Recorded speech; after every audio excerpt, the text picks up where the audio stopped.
Hello, my audience. I'm reviewing Spider-Man Far From Home. The sequel to Homecoming was Tom Holland's run.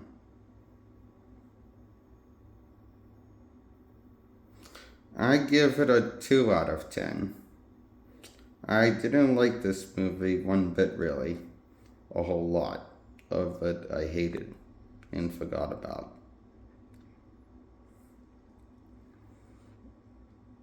Like Nick Fury part not being Nick Fury but being Mysterio's illusions drones. I forgot about that. But then I watched the movie second time, remember it, but forgot the first time, because like, and also the prototype suit that's all black, stealth suit made by Shield. I forgot that part. I forgot that he wore that in the movie. Just a stupid suit.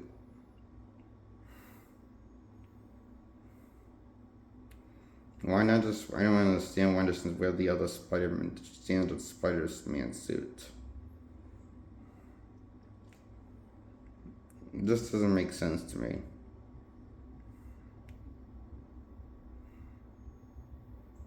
So, and I didn't understand why he didn't, why the how come it was a good idea to give Peter and a device that's a weapon, that's a AI weapon controlling device and artificial intelligence machine goober device that's built into glasses. Tony Stark wanted him to have that. Why? I didn't understand that. Why would he need that? He's not a killer. So why would he need it? He doesn't want to kill people. I think Tony Stark's trying to make is a bad. I'm starting to think Tony Stark's a bad role model for Spider-Man. A bad influence on him.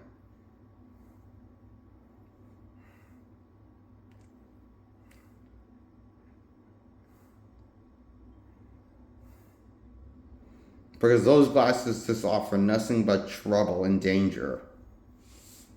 Privileges, you know, of being used. Like, there's no reason why he would have to use that.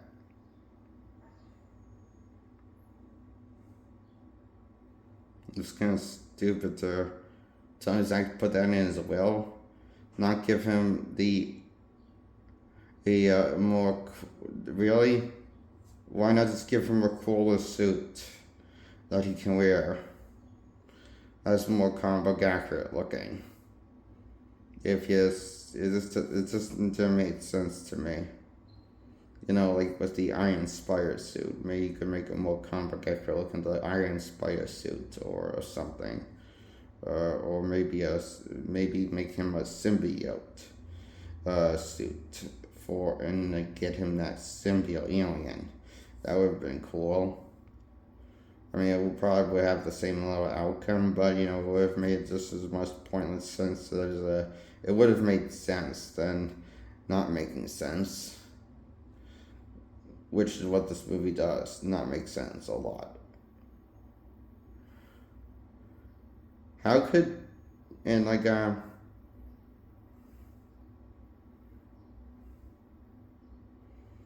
how come Peter didn't realize till later? Uh, I just thought it was kind of.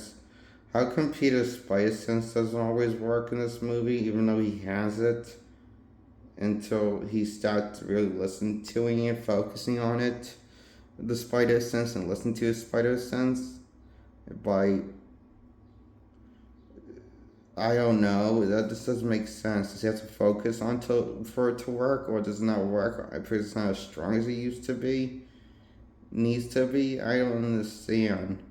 It's pretty inconsistent with the logic of how strong his spider sense is. That's normally supposed to be very potent of warning for him for danger and being sensing danger before it happens. He's really has like quick reflexes with spider sense. But he doesn't really have that until he focuses on it, I guess. It doesn't make sense to me. This just seems stupid and what more confusing than what the source material went with. How they explain the spider sense in the movie or Holland's Run.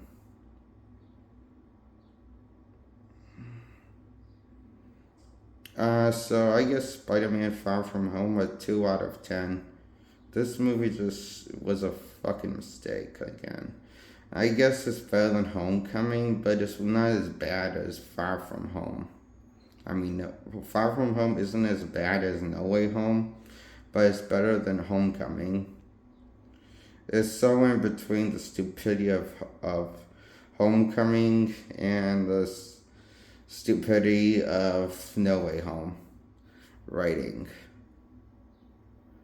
This is the least bad out of the bunch, but it's still bad.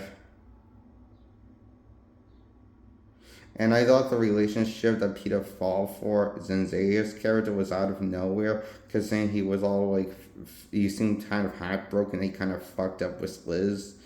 At the end of Spider-Man Homecoming, it seemed, and this takes place relatively in the same year as Homecoming, I guess, briefly after Homecoming. So now he has a heart for MJ, who's played by Zendaya, for some reason in the opening. So he moved on from the last girl to the next girl pretty quickly on. He says he's in love with Zendaya, but I don't believe it. I think he's just horny. I believe he was more in love with the last character from Homecoming than I believe the second character that's a rebound character relationship girlfriend. Because the other one got away and had to move.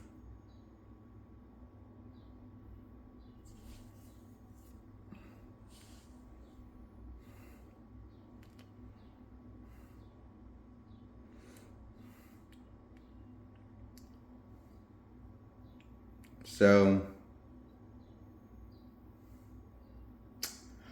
yeah, that was more of a better love story. Well, in the chemistry between Hollands, the girl that he and the other girl, uh,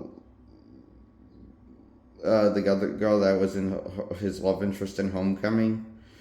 I just believe they had more like a believable bond, how they look each other in the eyes, than I believe how Zendaya and Tom Holland look each other in their eyes in the characters that they play in this movie. I know they date in real life, but that doesn't mean that they can pull it off with these characters. They just seem uncomfortable in like showing affection in the role of Peter and MJ with their characters Zendaya and Holland. Like, you know how was in Homecoming, the chemistry, the showing affection towards him and the other girl, when they look each other in the eyes, they look like in the when they show affection, feels like it's more believable for the little screen time they had together, for his bittersweet young love for a while, and then it just feels kind of odd that he just moved on to one girl to the next. Feels kind of rushed. It just feels like out of nowhere, especially how Homecoming didn't even set up that he had feelings for MJ. I thought he just was creeped out by her by the experience of, or weirded out by MJ, or he just seemed like he was weirded out by MJ even as a friend in the movie Homecoming. But now all of a sudden he has the heart for MJ in the sequel Far From Home. Right in the opening, he says he likes MJ to Ned. And it just so much. You know what? I think Homecoming's the better movie out of the bunch. The Holland movies. The Homecoming's the best one. I talked myself back into saying Homecoming's the best Holland movie still. It's better than Homecoming. It just gets worse from home. It gets worse with each installment. The Spider-Man story with Holland's, as the retread familial wars was another moment of Spider-Man trying to learn to believe himself and find himself as Spider-Man or something or whatever. It kind of retreads similar a character like the Homecoming told with another love story. It's basically the same story with different characters as Homecoming. Is the problem because the character arc and the story, you know. And then we get to No Way Home, and that story is not really have a story. It's a spectacle, nostalgia bait with Holland's run. But what little story it is telling is to tell the same character arc it told in Homecoming and in Far From Home of basically being another origin story for Spider-Man from being rookie Spider-Man to pro Spider-Man, I guess. But it's like it's like the third time already. Like Holland has done this with this retread similar character arcs with all three installments. Maguire, I hated him, but he didn't told the same story 3 fucking times with his Spider-Man. He at least told a different story with his Spider-Man, so there was layers to his Spider-Man compared to how Holland's just wants to stay as be written as fucking Peter Pan Spider-Man Forever Land of make-believe by Marvel Studios, how they want to have Holland's be written as. He's never written as like the pro hero Spider-Man. He's always written as the rookie Spider-Man. He doesn't change. He doesn't develop. He doesn't become a better hero. He just teases that he's going to become a better hero, while misleading you in the next installment, then the next installment, then the third installment. He's done it 3 fucking times, and I don't expect Brand New Day to be any different. Come to think of it, I'm expecting it to be retreading familiar waters of another Spider-Man finding himself.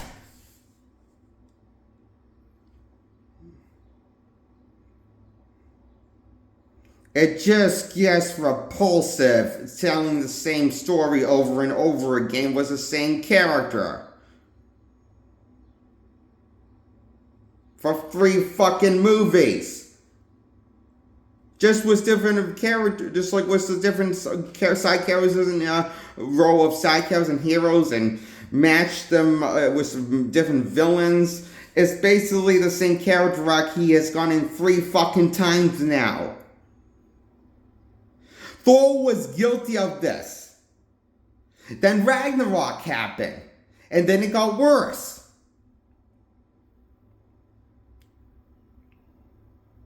Because Ragnarok was made to be a reboot with the iconic character. And I hear Spider-Man Brand New Day is supposed to be similar to Thor Ragnarok with it being a reboot with the character. Does that mean that it's going to add more comedy and not more depth to the character, or maturity, or make him a less competent hero than before? For gags and shits and giggles? Maybe.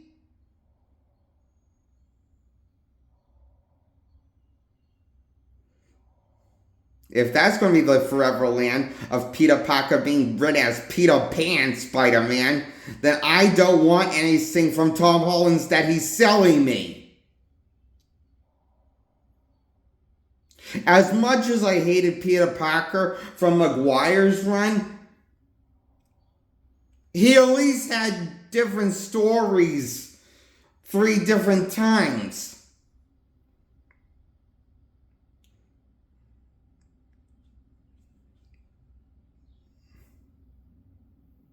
They might have not been all good.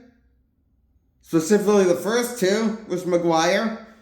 But at least they were different, didn't tell the same story 3 fucking times like Holland chose to. With his run.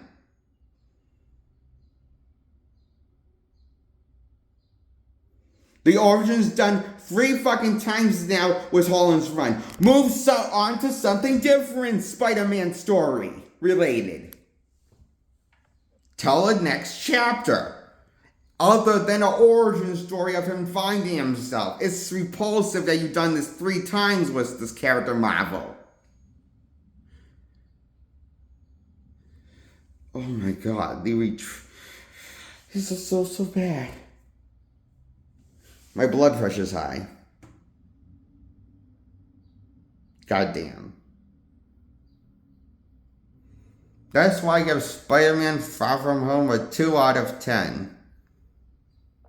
It sucked. Holland's the worst fucking live-action Spider-Man. I decided he's worse than Tobey Maguire.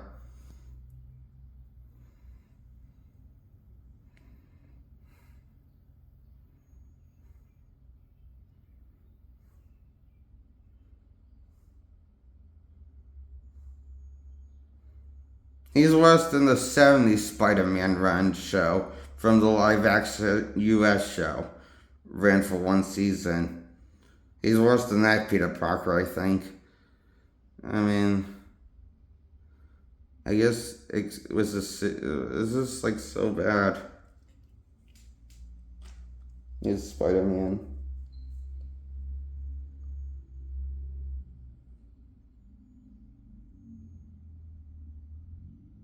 I don't want to hate Spider-Man, but I hate these versions of this version of Spider-Man. This Spider-Man I just really hate. Hate.